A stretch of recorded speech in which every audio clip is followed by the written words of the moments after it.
Bonjour à tous et bienvenue dans cette nouvelle vidéo. Aujourd'hui, on va attaquer l'Advent of Code 2021. Donc qu'est-ce que c'est que l'Advent of Code? Je l'ai déjà fait les deux années précédentes. C'est une série de 25 puzzles, en décembre bien sûr, pour Noël, et qu'il faut résoudre tous les jours. On a 2 puzzles chaque jour.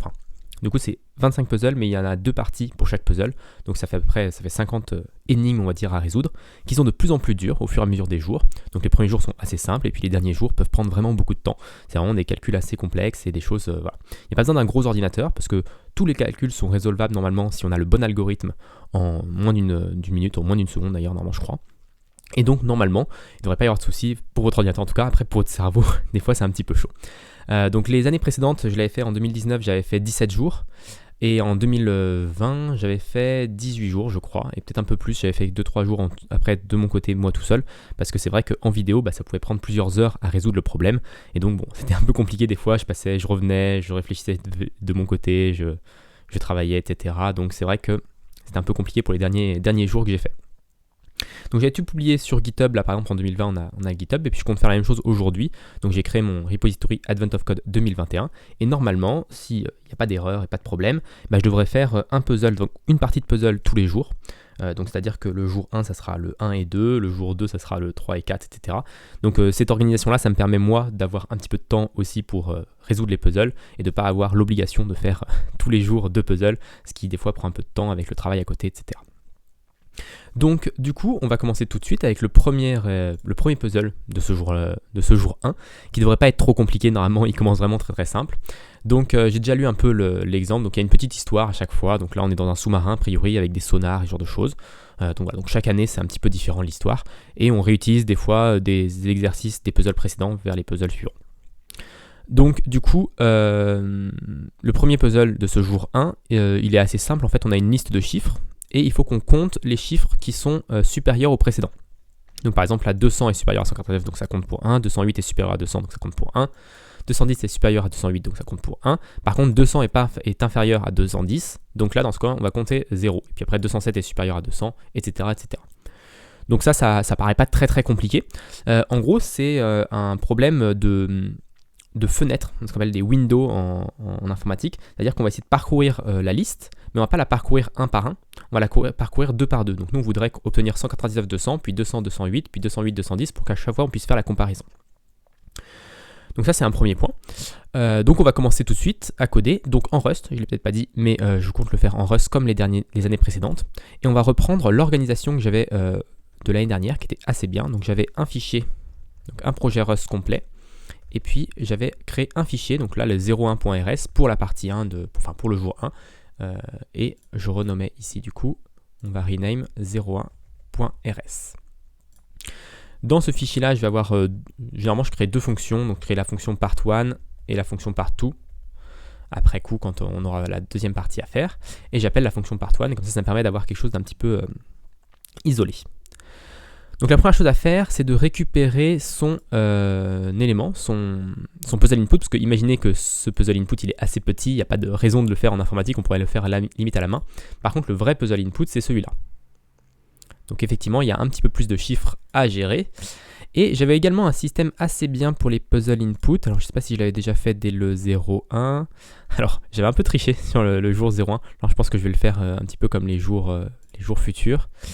Est-ce que j'ai mon raw input? Voilà, j'avais cette fonction raw input qui me permettait de copier-coller juste mon input, hop, et de l'avoir disponible partout. Donc là c'est mon raw input, donc c'est juste une liste tout simplement la liste des inputs. Alors on va supprimer tout ça parce que nous ça nous intéresse pas ce genre de choses. Je crois que l'année dernière on avait créé un petit ordinateur, c'était assez intéressant l'année dernière. Donc du coup, on a notre raw input qu'on va pouvoir copier depuis le site. Donc voilà, ça ce sont tous nos chiffres. Alors je vais réindenter quand même pour qu'ils soient propres. Alors c'est un petit peu long à chaque fois de scroll, il y en a vraiment beaucoup, c'est long à scroll. Allez, tu peux le faire, voilà, hop, voilà, juste pour les réindenter, dommage mais... Alors, du coup, maintenant qu'on a notre raw input, ce qu'on va faire, c'est qu'on va essayer d'analyser ce raw input. Donc souvent, la première partie du puzzle, ça va être de lire cet input et puis de le parser dans quelque chose d'un peu plus utilisable. Parce que pour l'instant, c'est juste une grosse chaîne de caractères. Et donc, du coup, on n'a pas forcément de quoi l'utiliser, enfin de l'interpréter. Donc là, on va créer raw input, on va récupérer notre élément. Et puis, on va récupérer les lignes. Donc, un élément par ligne. Qu'est-ce qu'on va faire d'autre? Alors on va peut-être le trim d'abord pour enlever les espaces qui sont avant et après, parce que là vous voyez par exemple je vais peut-être avoir une ligne vide. Si je fais comme ça, je vais peut-être avoir une ligne vide au début et je veux pas, donc je vais faire un trim, ça va enlever la ligne vide au début et ça va enlever la ligne vide peut-être à la fin s'il y en a une. Ensuite je vais prendre chacune des lignes et puis sur chacune des lignes je vais aussi les trim. Donc pour ça je vais faire un map, je vais prendre la line et renvoyer line.trim. Donc l'opération map, qu'est-ce que ça fait? Ça prend chacune des lignes et ça applique la fonction qui est à l'intérieur, donc la map line.trim. Donc on va sauvegarder le résultat ici juste pour qu'il arrête de nous embêter. Voilà. Donc le map, qu'est-ce que ça va faire? Ça va juste, voilà, on prend une ligne, chacune des lignes et on applique la fonction trim sur chacune des lignes. Donc par exemple la ligne 126, ici vous voyez il y a 4 espaces avant, bah, ça va supprimer les 4 espaces avant. Donc maintenant il va nous retrouver plus que 126 mais toujours en format chaîne de caractères. Donc on va refaire un deuxième map. Hop, on va mettre ça comme ça. On va refaire un deuxième map et ici on va faire un digit.parse. Donc on va parser le chiffre. Donc là il aime pas trop, pourquoi? Parce que je lui dis de parser mais il sait pas trop dans quoi je veux parser. Est-ce que je veux parser un chiffre, une structure, n'importe quoi? Il y a plein de choses qui peuvent être parsées en Rust et donc du coup il sait pas trop dans quoi je veux le parser. Alors je crois qu'il y a une syntaxe en Rust pour lui dire que je veux le passer en par exemple U32. Donc U32 ça va être un chiffre non signé, donc ça veut dire que ce sera un chiffre forcément positif de 32 bits. Donc ça pourrait être 64, voilà, je pourrais mettre n'importe quoi ici. C'est pas très important, c'est des petits chiffres, donc il n'y a pas de raison que ça dépasse. Donc maintenant j'ai une liste de chiffres. C'est là qu'on va commencer à travailler sur notre window. Maintenant qu'on a parsé l'input, on va pouvoir travailler vraiment sur le cœur du problème. Donc l'idée c'est de récupérer, à place de récupérer juste 123, puis 126, puis 130, etc., c'est d'avoir une liste avec 123, 126, puis 126, 130, puis 130, 137, etc., etc. Donc pour ça, il y a une fonction Rust qui s'appelle Rust Window Slice, je crois. C'est sur les slices. Alors les slices, c'est un concept un peu étrange en Rust. Enfin, pas étrange, en fait, c'est un concept un peu, comment dire, qui couvre beaucoup de choses. Par exemple, les tableaux sont des slices. Je suis pas sûr que là, ce que j'ai ici, c'est un itérator, parce que j'ai appliqué map, donc c'est un itérator sur map. Je suis pas sûr qu'un itérator ait cette fonction directement. Donc on va voir. Donc là, par exemple, le Windows, donc là Windows 2, donc par exemple on a RUST, on fait Windows 2 et on se retrouve avec RU, US et ST. Donc c'est pile poil ce qu'on veut. Donc je vais essayer de l'appeler comme ça et puis on va voir s'il nous dit quelque chose. Je suis pas sûr, voilà, donc il me dit que ça n'existe pas. Donc il faut sans doute que je transforme cet itérator en une slice. Ça je ne sais pas faire, donc on va faire iterator to slice Rust. Voilà, j'étais déjà allé sur cette question, a priori c'est déjà un problème qui s'est posé. Ils disent tous qu'il faut le collect. Iter map will be function to take an iterator instead. Ouais, d'accord, ok. Donc a priori ils disent toujours qu'il faut le collect, ce qui est un petit peu dommage. J'aurais aimé bien faire ça, les choses. Donc ce qu'on va faire, c'est qu'on va mettre digits. On va le collect. Et du coup, je vais en profiter pour supprimer ma syntaxe un peu étrange qui est ici. Donc, alors, déjà, collect, qu'est-ce qu'il me demande? Il va me râler. Pourquoi? Parce qu'il ne sait pas ce que je veux à la fin. Collect, c'est un petit peu comme parse. C'est une fonction qui, en fonction de ce qu'on lui demande en type de retour, va faire des choses différentes. Donc moi, ce que je veux, par exemple, c'est un vecteur. Donc là, je pourrais juste avoir un vecteur comme ça, je pense. Et là, ça va fonctionner. Là, j'ai dit un vecteur avec un underscore parce que je n'ai pas envie de mettre le chiffre, enfin ce qu'il y a dans le vecteur. En fait, dans le vecteur, ce qu'il y aura, c'est un U32. Et là, du coup, il n'aime pas trop parse int parce que ici, j'ai aussi un U32. Alors, c'est bizarre qu'il n'aime pas trop. Digit parse, vect U32, can result. Ah, d'accord. En fait, l'idée, c'est que collect ici, il va, parse ici, il va me renvoyer un result. Il ne va pas me renvoyer un U32 directement. Pourquoi il me renvoie? Alors je peux le remettre comme ça si vous voulez. Donc je vais le remettre comme ça. Ici, on ne va pas nous renvoyer un U32. Pourquoi? Parce que parse, ça peut échouer. Donc si ça peut échouer, ça va nous renvoyer un result. Un result, c'est quoi? C'est un enum dans certains langages. C'est-à-dire qu'on va avoir deux valeurs possibles. Une valeur success ou une valeur fail. Donc en Rust, je crois que c'est result, alors c'est error, c'est quasiment sûr pour les l'échec. Et je ne sais plus, c'est somme ou Rust result. Alors, Rust result, c'est OK ou R. Voilà, c'est les deux valeurs qui sont possibles dans Rust. Donc nous, on est sûr que c'est à chaque fois des chiffres, donc il n'y a pas de souci à ce niveau-là, il n'y a pas de raison que sur une des lignes, il n'y ait pas un chiffre. Donc on va pouvoir faire ici un unwrap, et donc unwrap, qu'est-ce que ça fait? Ça transforme un résultat en U32. Donc par exemple, un résultat sur U32, ça me le renvoie. Si c'est une erreur, et bah, le script va planter à ce niveau-là. Donc c'est quelque chose à ne pas faire dans les scripts qui peuvent échouer, parce que si ça peut échouer, bah, il faut le gérer le résultat d'une manière ou d'une autre, et pas faire cracher simplement le programme. Mais du coup, on va pouvoir avoir avec le unwrap, nous, un truc assez simple, parce que nous, on est sûr que ça ne crachera jamais. Parce qu'a priori, dans notre set, il ne change pas, et on sait qu'il n'y a toujours que des chiffres.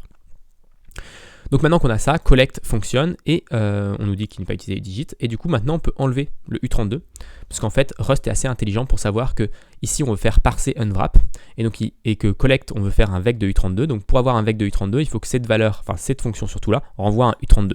Et si pour que unwrap renvoie un U32, il faut que ça soit un résultat de U32. Donc il est assez intelligent pour remonter, on va dire, un petit peu tout ça, et en déduire ce que va faire les fonctions.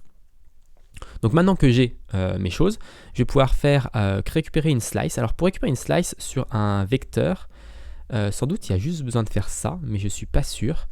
Et si je fais Windows 2 ici, est-ce que ça fonctionne? Oui, ça a l'air de fonctionner. En tout cas, ça compile. Donc, si je fais juste ça, par contre, ça risque de pas fonctionner. Si, ça fonctionne. Ok, donc sur le vecteur, je peux directement appeler Windows 2. Elle doit être présente sur vecteur. Donc, il n'y a pas de souci. Donc là, je vais faire let result est égal à ça. Et donc maintenant, je vais avoir un itérateur sur 123, 126, puis 126, 130, etc. Donc, maintenant qu'on a ça, on va pouvoir map ce résultat à nouveau, ou alors plutôt le filter. Alors il y a deux options. Soit on va map 123, 126 en 1 et je ne sais pas s'il y en a un autre. Où est-ce qu'il y a un échec? Je regarde. 201, 234, 236, 237, 252. Je vois pas de 232, 271. Bon, je vois pas d'échec. Si, il a 232, 223. Donc, ça veut dire que je peux mapper 210, 232 en 1 et 232, 223 en 0. Donc, comme ça, je vais avoir une liste de 0 et de 1. Et ensuite, je pourrais juste faire une somme pour additionner tous les chiffres. Donc, ça, c'est une première option. La deuxième option, c'est simplement d'enlever tous ceux qui sont pas bons. Donc, les 232 vers 223, c'est pas bon. Je les enlève. Et ensuite, j'ai plus qu'à compter le nombre d'éléments qui me restent. Je vais plutôt faire cette option-là. Donc pour enlever les éléments qui ne sont pas bons, je vais utiliser un filter. Donc filter, ça a même syntaxe, on va dire, que map. C'est-à-dire que ça va prendre une fonction qui va prendre un digit. Et ensuite, on va dire... alors non, la fonction, elle ne va pas prendre un digit d'ailleurs. Elle va prendre une paire de digits, 123, 126. Parce qu'on a fait un window 2, donc à chaque fois, ça va être 123, 126. Alors je ne sais pas trop comment il nous le retourne. Alors on va regarder un petit peu le slice. Windows 2. Donc ça nous renvoie une slice... de 2. Ok, ça nous renvoie une slice de 2. Du coup, donc là ça va être digits. Et on va garder seulement si digits de 0 est inférieur à digits de 1. Donc voilà, on filtre et on récupère que ça. Alors là, je ne sais pas si c'est un égal ou pas. Je ne suis pas sûr qu'il y ait deux fois le même chiffre. Mais bon, voilà. On va tester déjà comme ça. Et ensuite, on a juste à faire un length ou un count. Je ne sais jamais lequel est le bon. Voilà. Donc a priori, c'est count. Et on peut faire println. Donc println, ça permet d'afficher quelque chose au résultat. Donc part 1, c'est result. Donc on va dire ici avec les accolades qu'on veut on veut afficher la variable result dans les accolades. Et je crois que c'est tout, normalement. Ça devrait fonctionner. Alors je regarde un petit peu. Donc on filtre. Donc filtre, si ça renvoie true, ça veut dire qu'on va garder l'élément. Donc là, si 0 est inférieur à 1, et si ça renvoie false, ça enlève l'élément. Donc normalement, je pense qu'on devrait être pas trop mal. Donc là, on va faire un cargo run bin 01. Et ça nous renvoie 1759. Donc on va tout de suite donner ce chiffre au jour 1. Submit. Et c'est la bonne réponse, donc on a récupéré une étoile sur les 50 à récupérer. Donc voilà pour cette première partie du jour 1 du Advent of Code 2021. J'espère qu'elle vous a plu. Si elle vous a plu, n'hésitez pas à vous abonner à la chaîne pour ne pas manquer les prochaines vidéos. Et puis moi, je vous donne rendez-vous demain pour la suite de cet Advent of Code.